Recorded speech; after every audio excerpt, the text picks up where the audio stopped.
Hi friends, welcome to my YouTube channel graceful explorer. ఈరోజు మనం ఈజీగా కుక్కర్లో సాంబార్ ప్రిపేర్ చేసుకుందాం రండి. ఎంతో ఈజీగా బిగినర్స్ కూడా చేసుకునేలాగా బ్యాచిలర్స్ కూడా చేసుకోవచ్చు, చాలా ఈజీగా అయిపోతుంది. సో దీనికోసం మనం ఏ కుక్కర్లో అయితే చేసుకోవాలనుకుంటున్నామో ఆ కుక్కర్ని అయితే స్టవ్ మీద పెట్టేసుకుని కింద స్టవ్ వెలిగించేసుకుని first 2 to 3 tablespoons oil అయితే యాడ్ చేసుకోండి. అండ్ నెక్స్ట్ ఎండుమిర్చి, ఆవాలు, జీలకర్ర, మెంతులు కంపల్సరీ యాడ్ చేయండి, టేస్ట్ చాలా బాగుంటుంది. అండ్ దీంట్లోకి కొంచెం వెల్లుల్లిపాయ కూడా వేసుకోండి, నేను మర్చిపోయాను, స్కిప్ చేశాను. సో నెక్స్ట్ కరివేపాకు చిటపటమనిన తర్వాత పచ్చిమిర్చి యాడ్ చేసేసుకోండి. ఆనియన్స్ ఏమో నేను కొంచెం పీల్ చేసుకుని అలా ఆనియన్గానే ఉంచేసుకున్నాను, చాలా టేస్టీగా ఉంటుంది సాంబార్లో అలా ఆనియన్గా యాడ్ చేసుకుంటే. నెక్స్ట్ క్యారెట్ అండ్ మీకు ఏమేమి వెజ్జెస్ యాడ్ చేసుకోవాలనుకుంటున్నారో ముందే చక్కగా చాప్ చేసి పెట్టేసుకోండి. నేను ఇక్కడైతే సొరకాయ, carrot and onions, tomatoes add చేశాను. అండ్ పులుపు కోసం అయితే రా మ్యాంగో నా దగ్గర ఉంది, అది యాడ్ చేసేసాను, మ్యాంగో పీసెస్ యాడ్ చేశాను.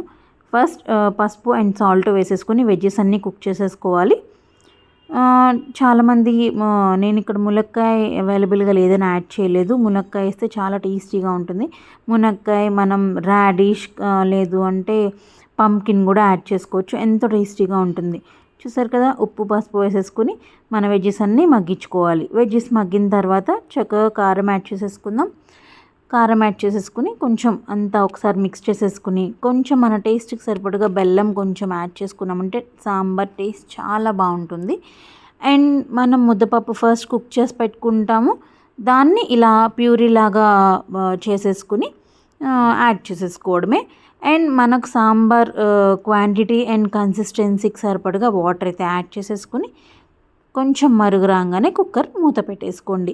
ఇలా కుక్కర్ విజిల్ పెట్టుకునే టైంలో టేస్ట్ ఒక్కసారి చూసుకోండి, మీ టేస్ట్ అడ్జస్ట్ చేసుకోండి. ఏమన్నా ఉప్పు కారం అయితే తక్కువగా ఉంది అనుకుంటే కొంచెం యాడ్ చేసేసుకుని కుక్కర్ విజిల్ అయితే పెట్టేసుకోండి. 2 విజిల్స్ వస్తే మన సాంబార్ అయితే రెడీ అయిపోతుంది. చూసారు కదా, ఎంతో టేస్టీగా ఈజీగా అయిపోతుంది, చాలా టేస్టీగా ఉంటుంది. మీరు ఎప్పుడు బిగినర్స్ కానీ అండ్ బ్యాచిలర్స్ కానీ ఇలా ఈజీగా చేసుకోండి. ఎప్పుడు ట్రై చేయని వాళ్ళు ఈ ప్రాసెస్లో కూడా ఒకసారి ట్రై చేసేయండి. ఇంకేముంది, మన వేడి వేడి సాంబార్ సర్వ్ చేసేసుకోవడమే. మనం రైస్లోకి కానీ ఇడ్లీలోకి కానీ యాడ్ చేసుకుని తింటే చాలా టేస్టీగా ఉంటుంది. అంతే.